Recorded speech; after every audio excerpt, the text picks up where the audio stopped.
Hey guys, so we're back with another cut. This one is going to be pretty much a big chop cutting style.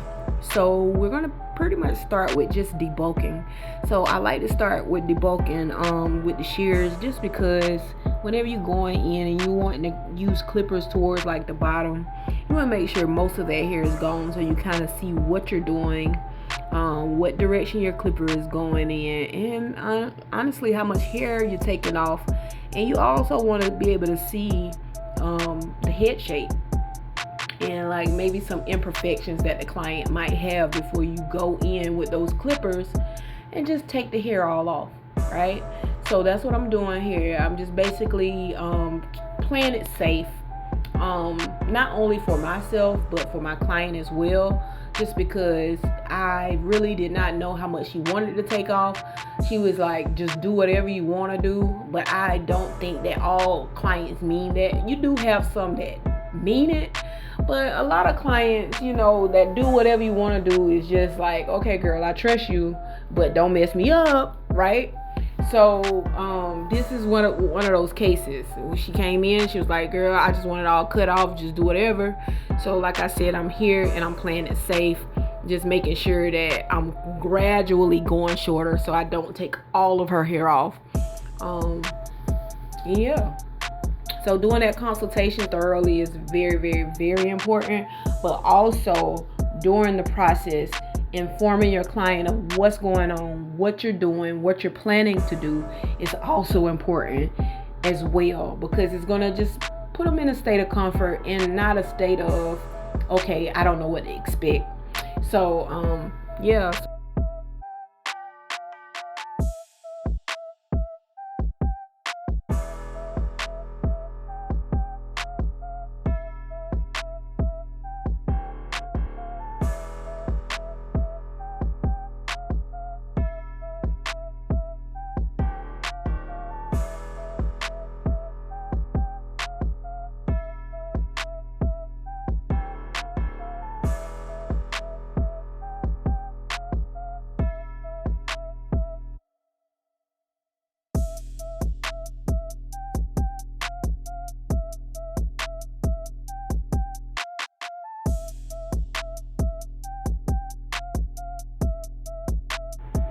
Alright, so we back with the clipper.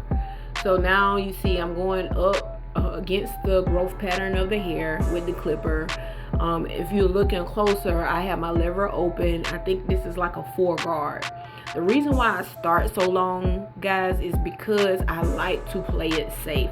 As a beginner, I'm not a beginner by chance, but I did do this channel for beginners. So I don't want to just jump off the dresser or jump off the edge of the cliff like with no life jacket, for lack of a better metaphor. So what I like to do is play it safe, just leaving it longer, going and seeing how much of the scalp that I'm going to reveal with this longer guard compared to the shorter guard. So that comes into play when we're thinking about density. So this client has a really dense head of hair. So you see me, okay, like once I realize, okay, 4 open going with the growth pattern is not taking a lot off, or does not seem to be showing a lot of skin. So let me just go at it. I'm gonna do a 4 with the growth pattern towards the top, just because if I go with how the hair is growing, it's going to leave the hair a tiny bit longer than I would if I was going against how the hair is growing. I hope that made so much sense, y'all. So you saw me going against and with the growth pattern of the hair. Now I'm going from that 4 and I am blending from the 4 to the top. The reason why I do this is because the 4 leaves about a 1/2 inch on the bottom, or not necessarily the bottom, anywhere. If you put a 4 guard on it, baby, it's gonna leave a 1/2 inch everywhere. I can grip a 1/2 inch with the tip of my fingers and increase the elevation with my finger angle, which we refer to, guys, as a 45 degree, right? That was just a little sarcasm from one of my shorts where people like, just say 45 degrees. But we don't know what a 45 degrees is unless we explain it to our students. And so that's exactly what I do. Take that shortest piece of hair, increase your elevation with your finger angle, and boom, there's your 45-degree angle, right? So here you'll see me doing that. I am basically taking that shortest piece of hair that I used that I created from the foreguard, and I am increasing elevation with my finger angle, from the shortest piece of hair to what I want to actually gradually get longer. So remember, you want the shortest piece of hair in the tip of your fingers, and you want to increase that elevation with your finger angle.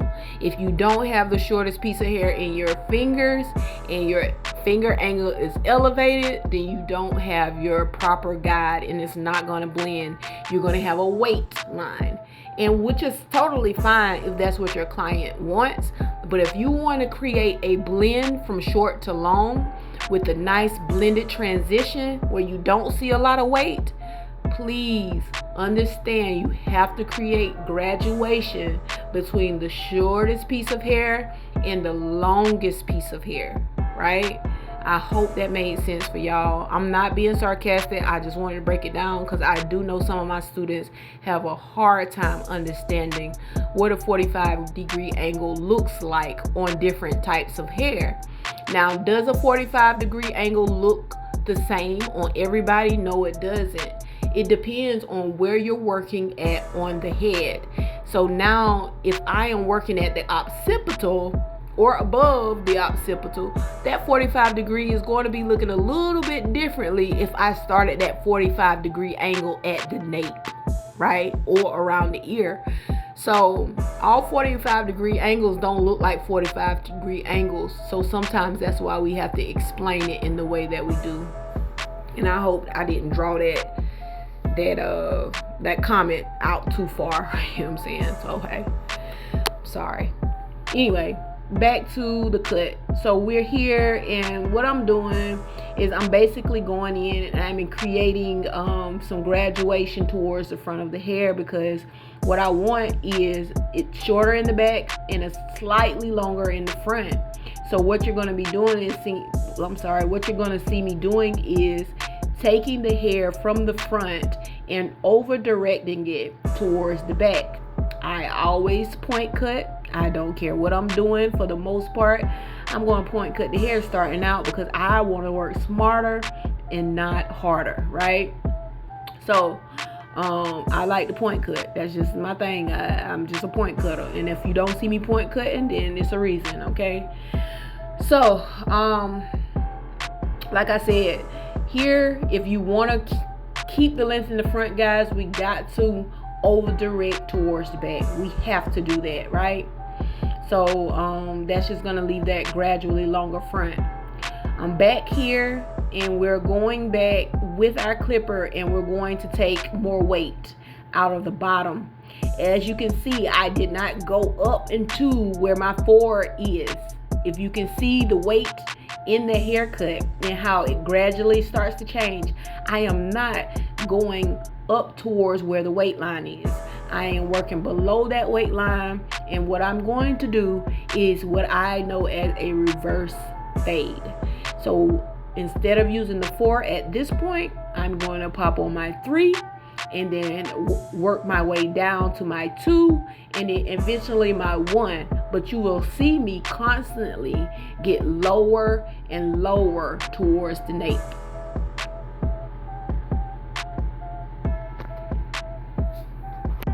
Alright, so now I'm back and I'm going with the growth pattern of the hair. And like I told you guys before, this is only going to take off more hair than going, I'm sorry, not with the growth pattern, I'm sorry guys, against the growth pattern of the hair. This is going to take more hair than going with the growth pattern of the hair. So against is going up, and with is going down, or in the direction that the hair grows, okay? So next we're into our clipper over comb technique. The reason why we're using our clip over comb technique, because we want to blend out any weight that is between our clipper technique and our shear technique, right?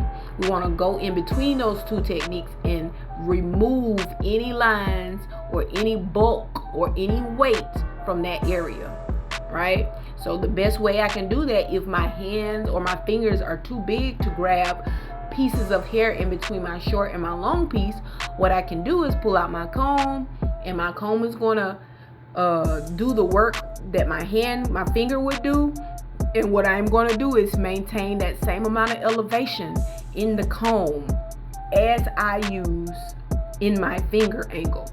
If that makes sense, I so hope it does. If it does not, guys, don't hesitate to leave me a comment, okay? And let me know, because that's why I'm here. I'm here to help you.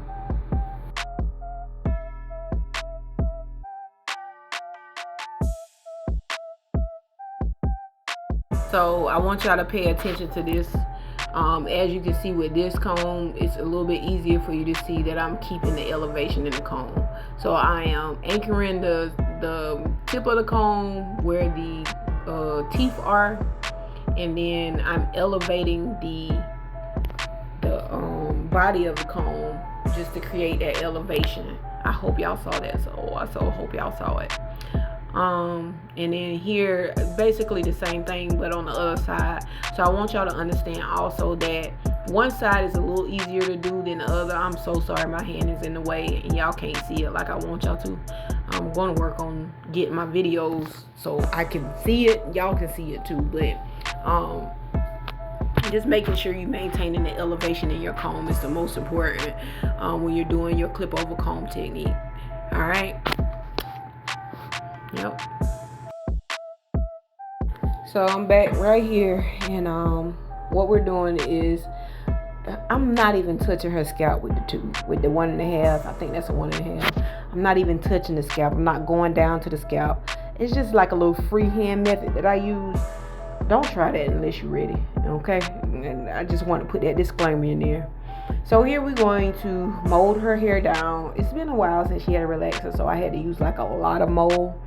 But a lot of foam, y'all. I'm so off track, and I'm definitely not recording this video. Hopefully, y'all gotta forgive me. But molding it down pretty much so I can get the hair to lay down.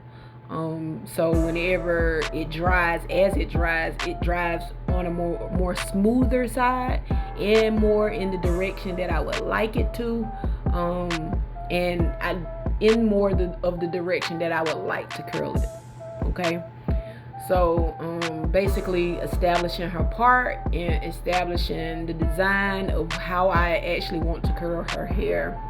And for this one, because we are a little bit long in the front, I decided to do like a little wave on the side, and then she didn't have a relaxer either, so we took all of that into consideration. Just because if I was to go in and put anything in her hair like that, say for instance, if I wanted to put like a wave in there and her hair is not relaxed, it's not gonna lay right. So I took all of that in consideration, including how much hair that I cut off, being that she didn't want a relaxer. And that's why I kind of left it a little bit on the longer side, just because I know how hard the hair is to manipulate if it's super short and it's not relaxed. So that's the reason for us leaving it on the longer side, so we can manipulate it a little bit more when we pull out our hot tools.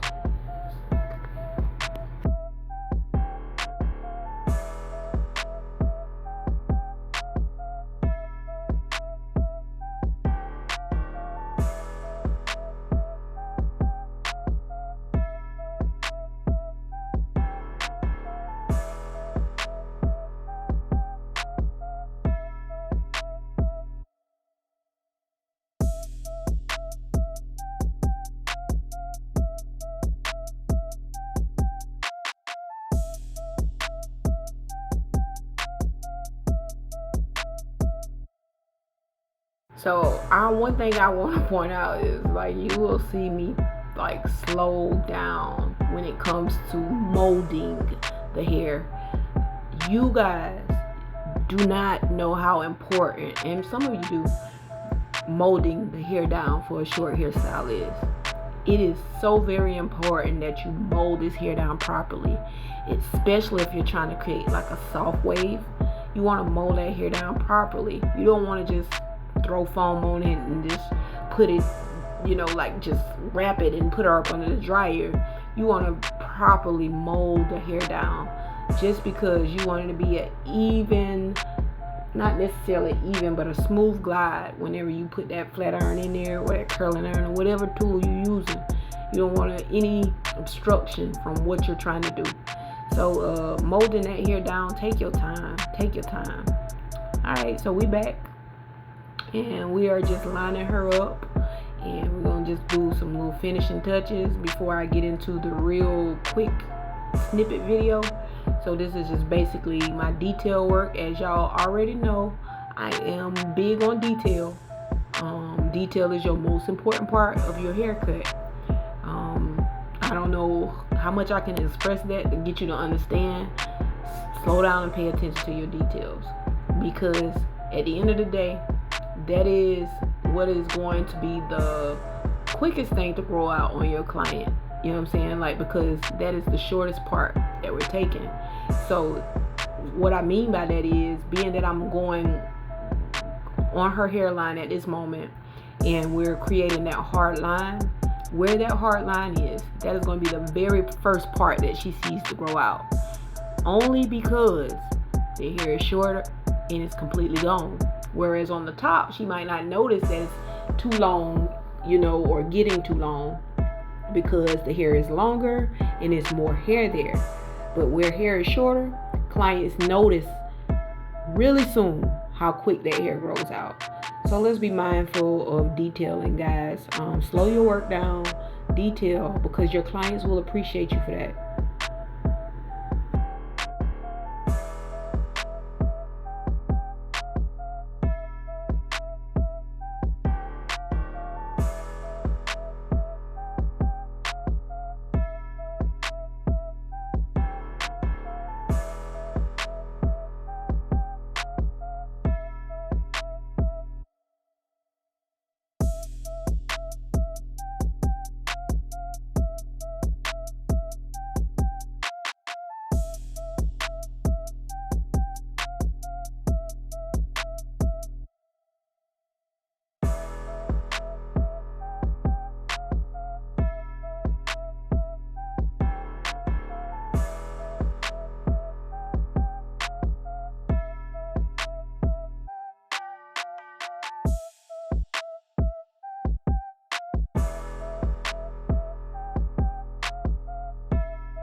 You know what, now that I'm watching this video, I just want to go in that corner and just take that little corner out from the back, but it's okay. So we're here, we're back with our hair, and we're doing more detailing. We're going a little bit lower at the nape, just because if you look at the center of her nape, it is a little bit less dense there. So just going in at the nape. Ooh, look at that corner right there. I just want to go back in that haircut and take that corner right off. I kind of hope I do, because now that I'm looking at it, I'm like, oh, But anyway, we're going back and we're just detailing a little bit more, tapering it down, making sure that it's a nice and tight haircut. Like I said, we're working against the growth pattern of the hair, just to ensure that we get it nice and tight and a little bit closer around the bottom. Detail, y'all. Detail. I'm talking to y'all about detailing, but I'm not very happy with this particular detail at the nape. Hopefully I tackle it. We'll see.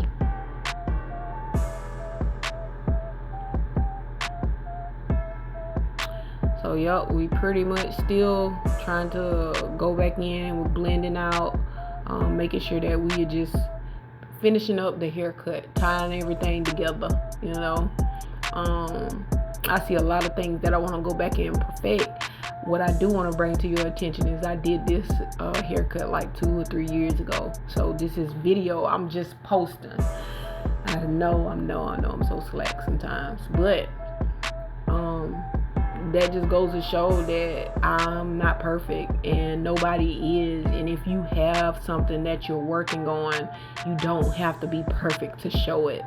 Get out here and show it, y'all, because I never in a million years thought that I would be like showing work like this right here. Because just a few years ago, I was talking myself out of everything, because I can go back in my videos and I can look at all of the imperfections that I see and I can just tear myself apart and not do it.